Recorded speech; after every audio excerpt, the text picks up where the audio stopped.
Everyone, welcome back to my channel. তো আজকে show stopper হচ্ছে ফ্রাইড রাইস, তার সাথে চিকেন কষা। কিন্তু এদিকে আমি চালটা ভিজালাম, তারপরে এইদিকে ভিজাচ্ছি কিশমিশ। কিশমিশ কাদের কাদের ভালো লাগে অবশ্যই কমেন্টে জানিও। কিন্তু আমি ফ্রাইড রাইস রান্না করবো না, আমি এদিকে বসে গেছি যে পেঁপে আর ক্যাপসিকাম কাটতে। কী ভাবছো, পেঁপে দেবো ফ্রাইড রাইসে? না না, এটা রান্না হবে বনুর জন্য। তো তোমরা অনেকেই ছোটো ছোটো বাচ্চা রান্না করতে একটুখানি ভুল করে ফেলো, তাদের জন্য বলি। এই যে আমি এখানে রান্নাটা করছি, প্রথমে তেল, তারপর একটুখানি দারুচিনি আর পেঁয়াজ, একটু আদা, একটা রসুন আর একটুখানি পেঁয়াজ, টমেটো আর কয়েকটা সবজি দিয়েছি, দেখতেই পাচ্ছ।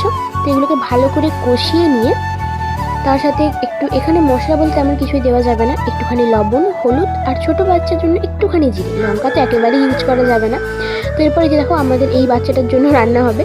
এরপর ওই কষানোটাকে নামানোর পর সামান্য একটুখানি বাটার বা তেল দিয়ে তোমরা চিকেনটাকে ভালো করে ভেজে নিয়ে সব মশলাগুলো কষিয়ে নিলে জল দিলেই তৈরি।